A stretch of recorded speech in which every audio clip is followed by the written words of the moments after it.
Hi, welcome back to our course on establishing the foundations of outcome-centric selling. And this module, we're going to look in more depth into how complex B2B buying decisions are actually made. So a quick reminder of the conclusions of our last module, and it was that you have a new role, not just as a salesperson, but as a sense maker and an outcome shaper. And that involves helping your customer to make sense of an increasingly complex and confusing world. It involves educating them on the outcomes they could and should aspire to. It involves guiding and facilitating their buying decision journey. And it involves ensuring that their desired outcomes are actually achieved in practice. So let's try and decode some of the key elements of the buying decision journey. And I want to share a couple of important concepts with you. And the first question is, so what type of buying decision journey are they involved in? Are they involved in a buying journey that is inevitable and familiar? Are they involved in a buying journey that's discretionary? In other words, they could choose not to do anything and yet familiar. Are they involved in an unfamiliar buying journey, but one in which they have to make a decision to do something? Or are they involved in a discretionary purchase and they're embarking into unfamiliar territory? So the two axes are the type of purchase. Is it discretionary or inevitable? And the type of decision process. Is it familiar or unfamiliar? And as we'll see, working out where your customer sits in this matrix has a very big impact on the strategy and tactics you might choose to apply. Because as you might imagine, as you move from an inevitable and familiar buying journey to one that is discretionary and unfamiliar, there's a very significant amount of increasing complexity. And the second key question you need to be able to answer is, so what phase have they reached in their buying decision journey? And we'll explore both of these things in both this and in subsequent modules on this course. But let's start by unpicking what we mean by what type of buying decision journey are they involved in.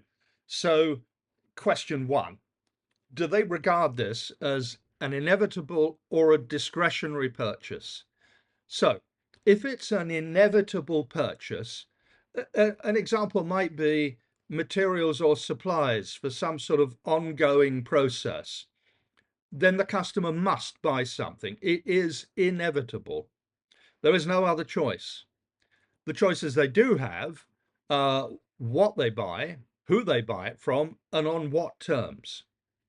But if this is a discretionary purchase, so that's something that might or might not happen, then the customer could buy something, or they could decide to stick with the status quo and do nothing.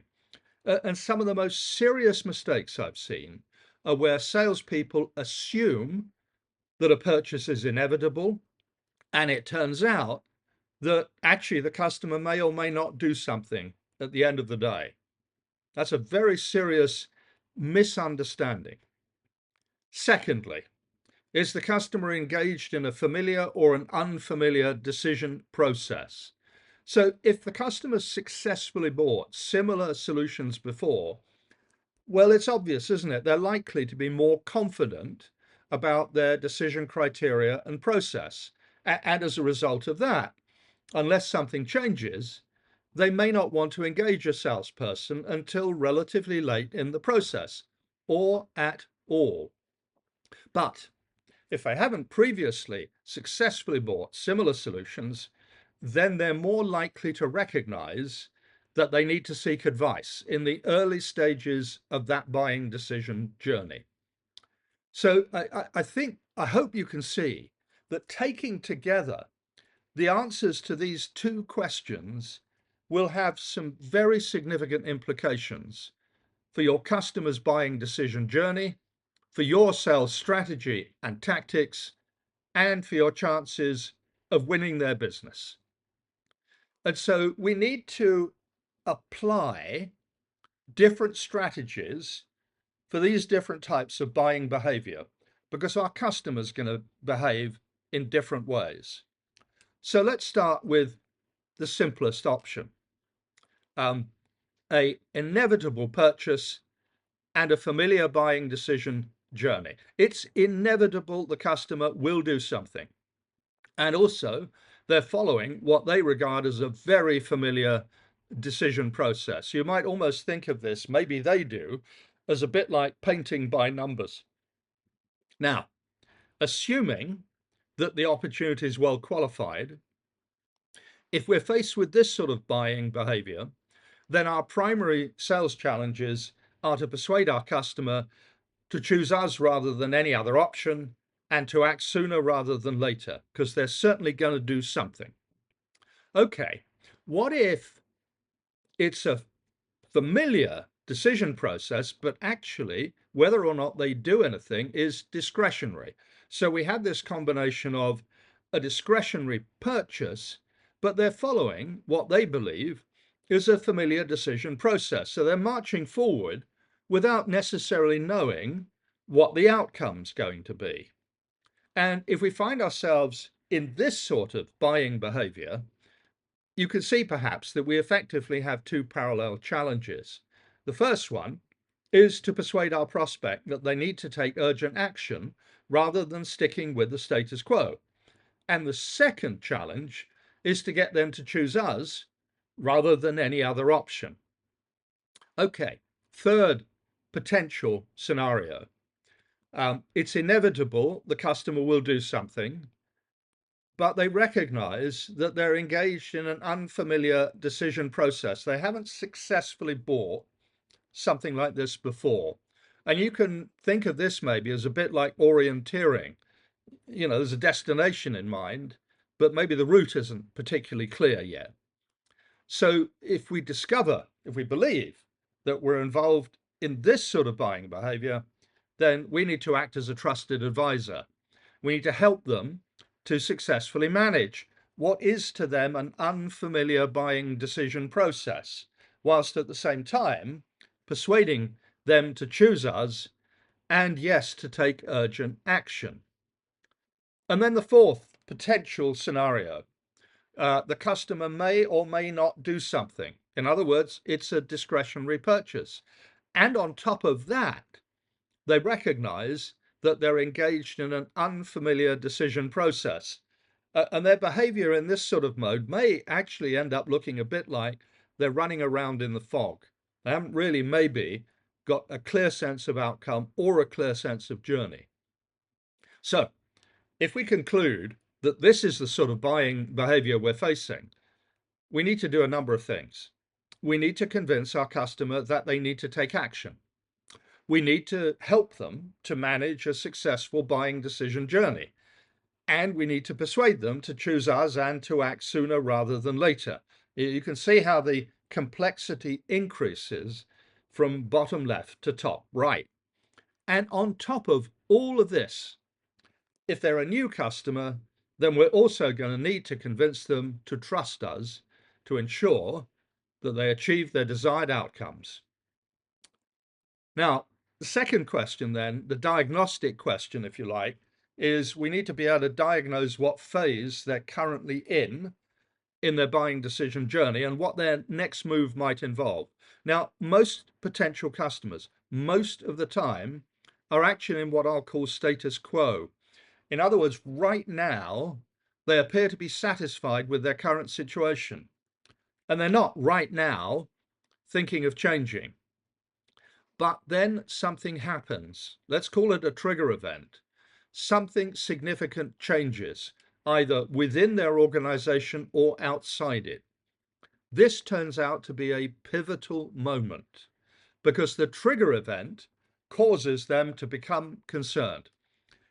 From a situation where they were satisfied, they have now become concerned about the situation and its potential implications. And if they conclude that they need to look more deeply into this, then they typically move into what I'll call exploring mode, where they start to actively investigate the situation, to understand its implications. And they're also now starting to try and identify their potential options. And let's say they continue to conclude that some sort of action may be necessary. And it's at that point they move into what I'll characterize as defining mode or a defining phase. And this is where they're defining what they need, their requirements. They're trying to identify which credible options they ought to shortlist, and they're trying to decide how to decide between them. And if they move on from this phase, rather than abandon the journey at this point, then it's typically into what I'll characterize as selecting mode. And this is where they are actively evaluating their shortlisted options, and they're trying to agree on a single preferred option. And once they have identified that single preferred option, particularly if this is a high value and significant decision, the game isn't over yet. They typically then move into what I'll characterize as verifying mode. And this is the stage at which they're trying to confirm they've made the best possible choice, negotiating terms, taking references, trying to ensure there is broad support within their organization for the project.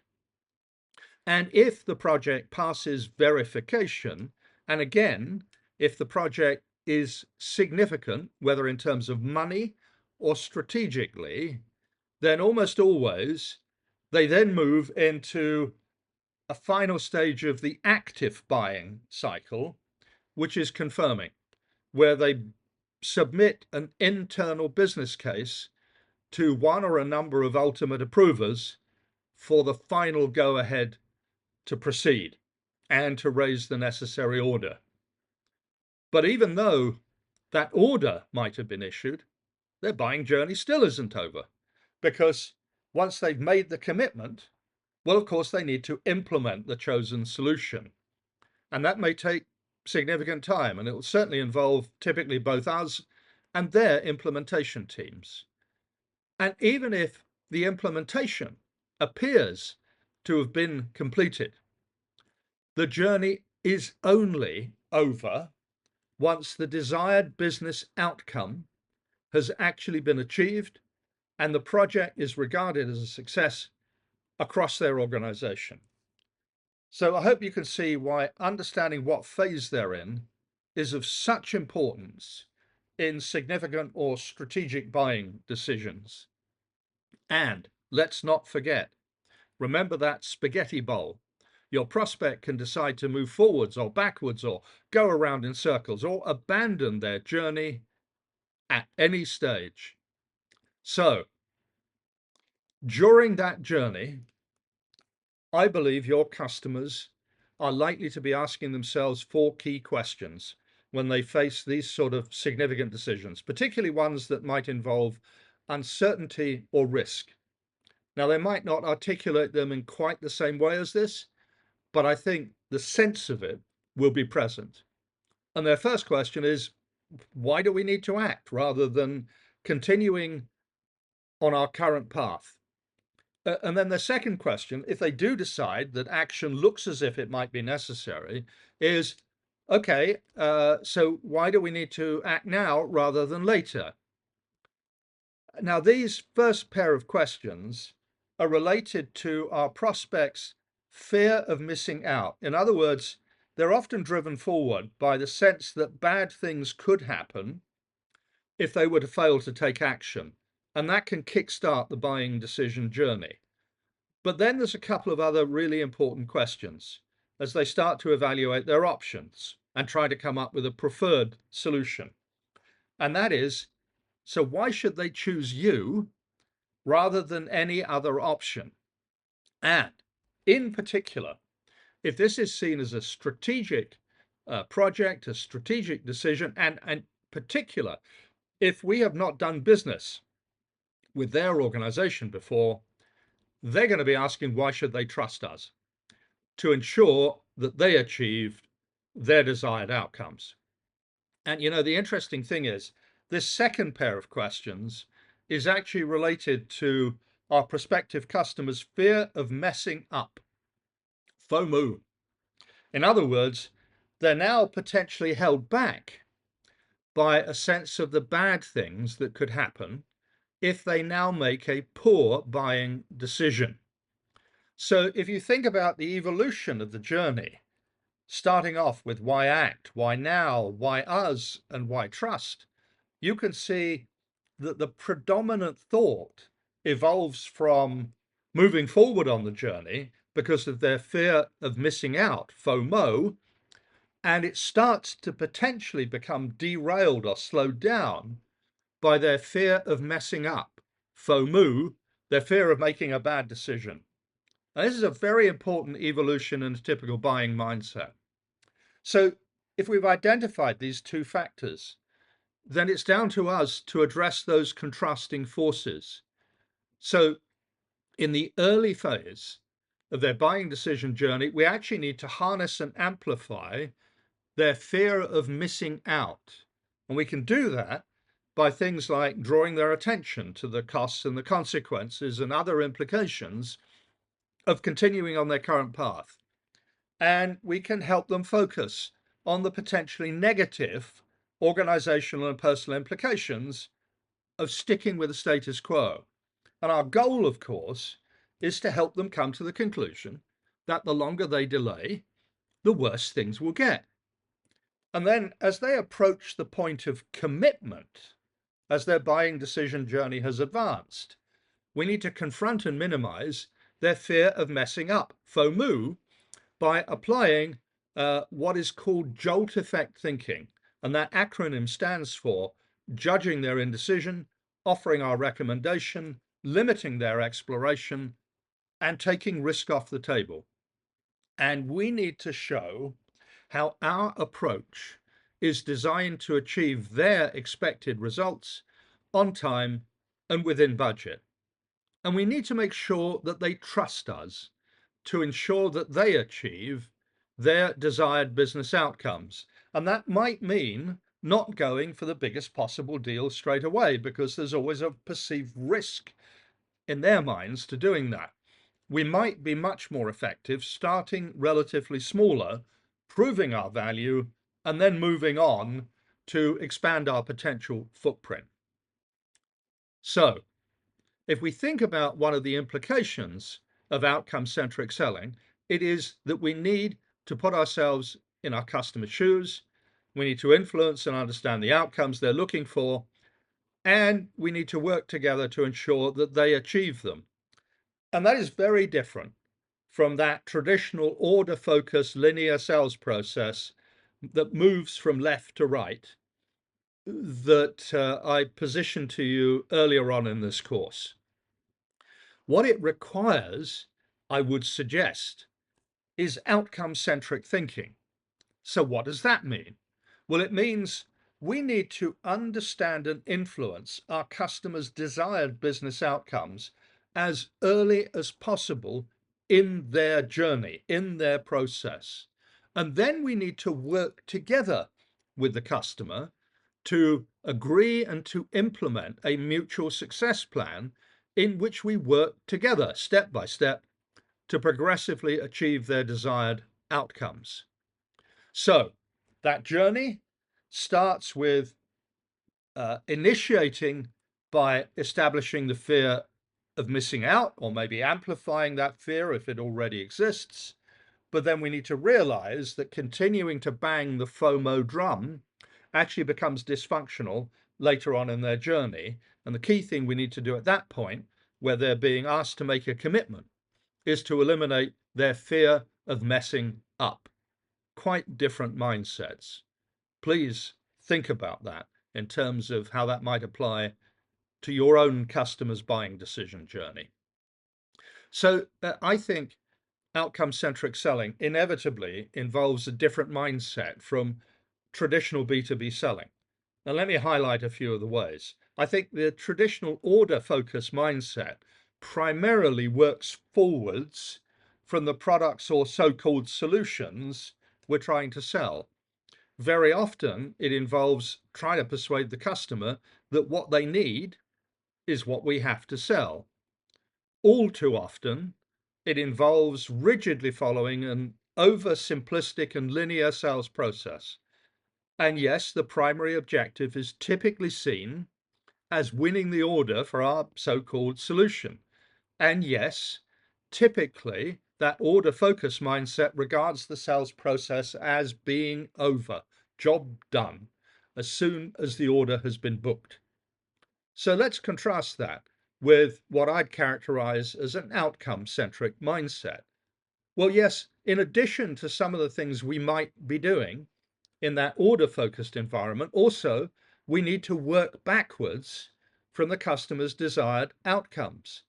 And of course, part of that involves guiding and influencing them in their perception of what outcomes are possible and desirable. It certainly involves flexibly and proactively facilitating their often convoluted buying decision journey. And our primary objective throughout needs to be that the customer's business objectives are achieved.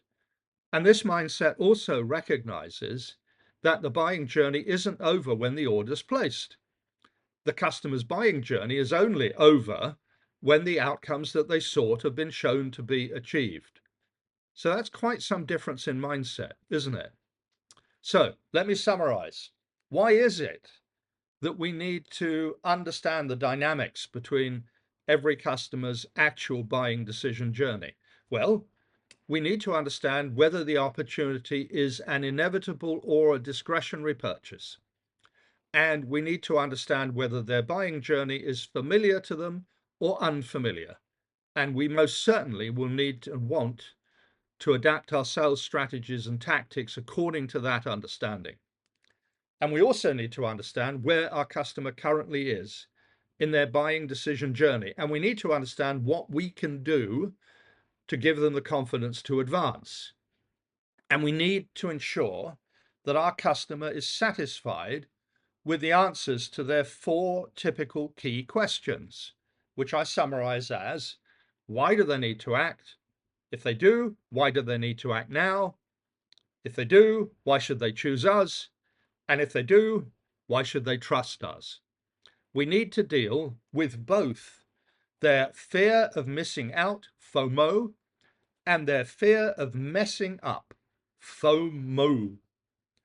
And we need to understand and influence our customers' desired business outcomes at the organizational and personal level as soon as possible in their buying decision journey, and work with them to co-develop and implement a mutual success plan that step by step lays out how we're going to work together to ensure that they achieve their desired business outcomes.